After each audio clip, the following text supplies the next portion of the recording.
Assalamualaikum warahmatullahi wabarakatuh. Hamdan wa syukran lillah, wassalatu wassalamu ala rasulillah, la haula wa la quwata illa billah, amma ba'd. Bertemu kembali atau berjumpa kembali dengan saya di Slamet Haryanto Channel.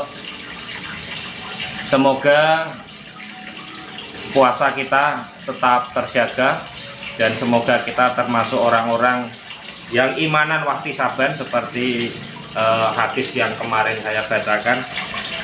Untuk pertemuan kali ini saya mencoba menjawab beberapa pertanyaan yang ada di kolom komentar di channel YouTube saya. Jadi ada 3 komentar nanti yang akan saya jawab. Ada 3 pertanyaan dari beberapa orang ya.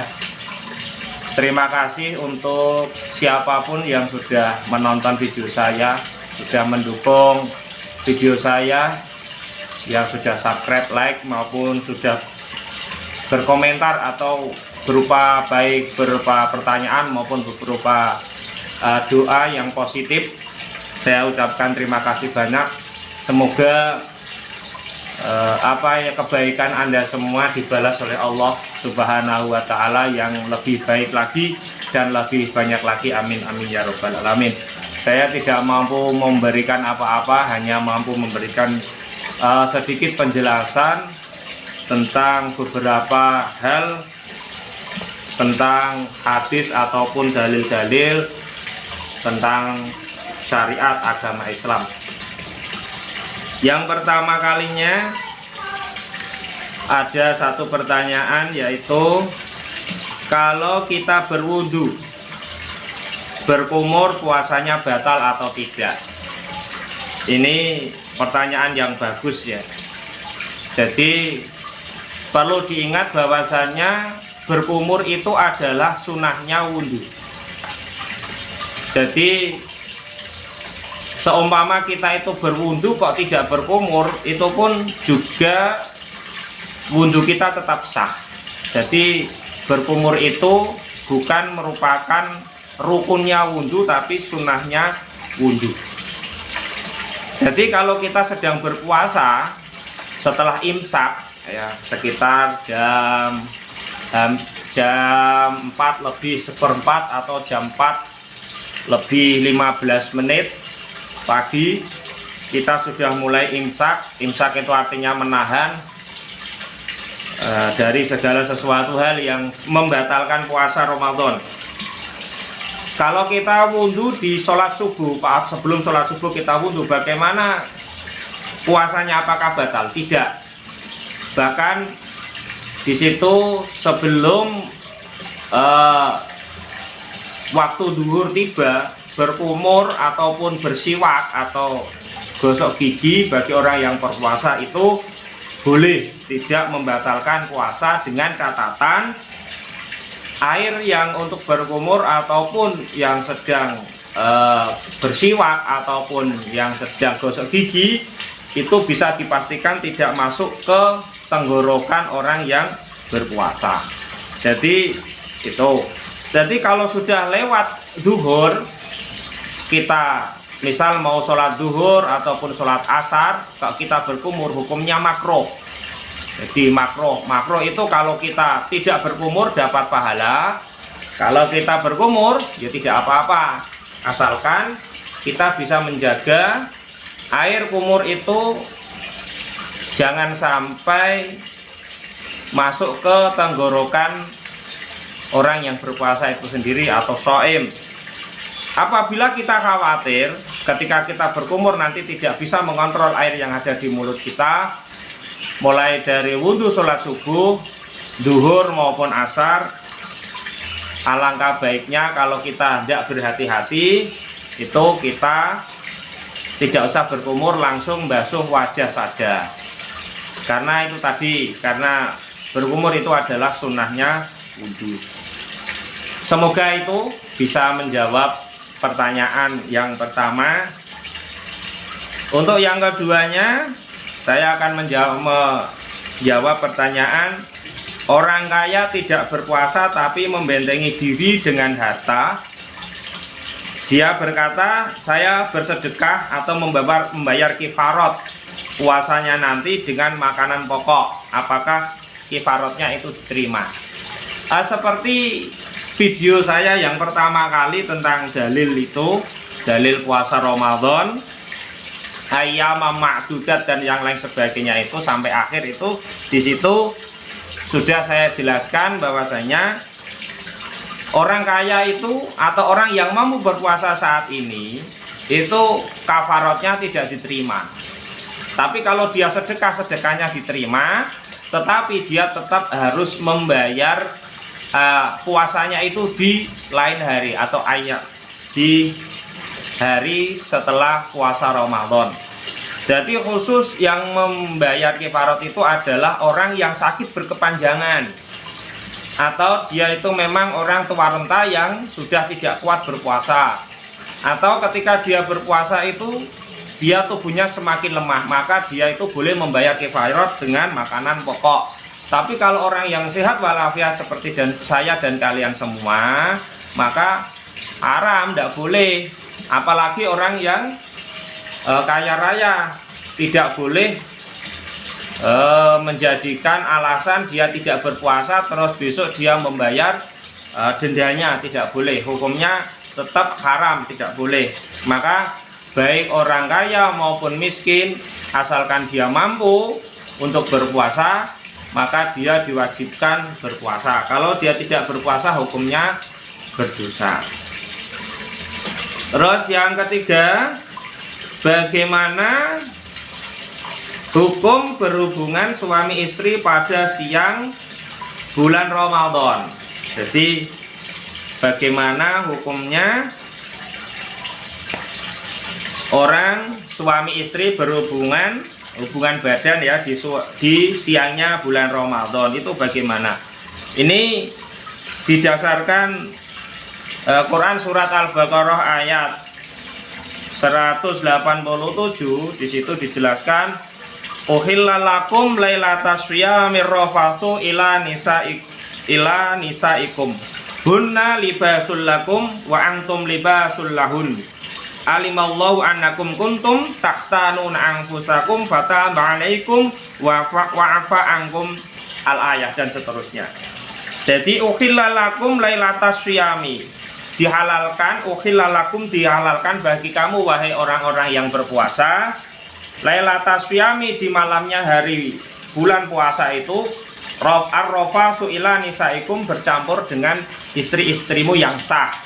Jadi boleh berhubungan suami istri pada bulan Ramadan, tapi catatannya harus di malam hari. Kalau di siang hari hukumnya haram dan membatalkan puasa. Salah satu hal yang membatalkan puasa Ramadan itu adalah berhubungan suami istri pada siang bulan Ramadan, atau memasukkan segala sesuatu hal, dalam hal ini adalah kemauan seorang laki-laki ke dalam kemauan seorang perempuan, itu hukumnya haram. Jadi di dalam kitab Fathul Mu'in itu dijelaskan bahwasanya wayajibu alaman afsadahu ay soma Ramadan bijima'in kafaratun ma'ahu. Jadi dijelaskan di sini bijima'in atima bihi li ajlil saumi la bi istimna'i wa aqlin kafaratun mutakarriratun bitakarruril ifsadi wa ilam yukafir anisabiti ma'hu ay ma'a qada'i dzalika shaum. Jadi kurang lebih artinya seperti ini, orang yang merusak puasanya dengan berhubungan atau bersetubuh yang dianggap dosa sebab berpuasa adalah bagi orang yang sudah melakukan itu adalah wajib mengqadha puasanya dan membayar kafarat dengan berlipat ganda. Di belakangnya lagi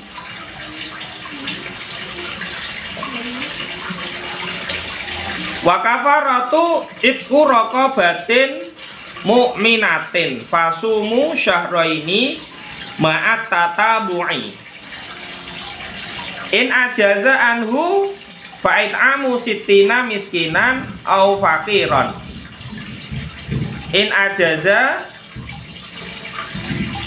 anis saumi lima rodin au aramin biniyati kafaratin wa yuqta likulli wahidin muddun min ghalibil quti wala yajuzu sorful kafarati liman talzamuhu mu'natuhu.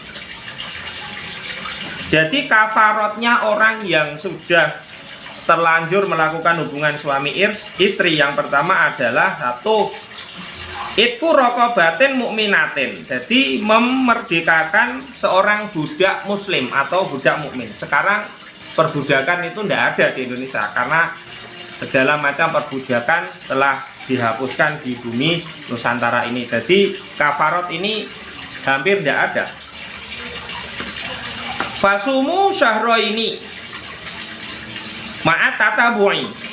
Jadi kalau tidak menemukan itu, dia harus puasa mengganti selain dia itu membayar hutangnya puasa Ramadan sehari pada waktu dia itu bersetubuh itu tadi, dia juga harus puasa 2 bulan berturut-turut, tidak boleh putus di tengah jalan. Kalau misal 2 bulan berturut-turut itu 60 hari, kalau dapat 58 hari kok dia itu tidak sanggup berpuasa, maka dia harus mengulangi di hari yang pertama lagi. Jadi harus berturut-turut, tidak boleh putus-putus. Ain ajaya anhum fa'id amu sitina miskinan au fakiron. Jadi kalau dia tidak bisa berpuasa berturut-turut, maka dia harus memberi makan 60 orang fakir miskin sebesar 1 mud makanan pokok yang lumrah bagi setiap orang. Jadi ini ada 3 denda bagi orang yang berhubungan suami istri di siang bulan Ramadan, yaitu memerdekakan budak. Yang kedua itu adalah puasa 2 bulan berturut-turut. Yang ketiga adalah memberi makan 60 orang fakir miskin. Ya, yang pertama ini sudah tidak ada. Jadi memerdekakan sudah tidak ada. Tinggal 2 ini. Nah, 2 ini dikhususkan. Dulu kiai saya itu pernah mengkhususkan seperti ini. Untuk orang yang berhubungan suami istri kok dia itu kaya raya, maka dia harus berpuasa 2 bulan berturut-turut. Itu bagi orang yang kaya raya. Karena apa? Kalau orang yang kaya raya itu dibebankan, disuruh milih antara 2 itu, tentu dia milih yang kedua atau yang ketiga, yaitu memberi makan fakir miskin 60 orang. Itu ringan bagi mereka. Sedangkan untuk yang memberi makan fakir miskin itu bagi orang yang ekonominya menengah ke bawah, itu untuk memberi makan 60 fakir miskin. Jadi itu ada klasifikasinya. Yang puasa puasa 2 bulan berturut-turut untuk dendanya untuk orang kaya, selain dia membayar hutangnya pada waktu puasa Ramadan itu yang ditinggalkannya atau pada waktu dia berhubungan itu. Yang kedua, memberi makan fakir miskin itu bagi orang-orang yang ekonomi menengah ke bawah atau kategori miskin. Makanya kalau orang miskin itu berpuasa 2 bulan berturut-turut pasti dia mampu. Makanya didenda dengan 60 orang memberi makan 60 orang fakir miskin. Tuh, semoga 3 pertanyaan itu terjawabkan dan bisa membuat khasanah keilmuan kita semakin bertambah. Terima kasih untuk yang sudah bertanya. Saya cukupkan sekian untuk Ramadan yang kelima ini. Insya Allah saya akan sambung di Ramadan hari ke-6 besok. Semoga bermanfaat. Terima kasih yang sudah subscribe, like, dan komen. Semoga keberkahan untuk kita semua, amin ya robbal alamin. Billahi taufiq wal hidayah. Assalamualaikum warahmatullahi wabarakatuh.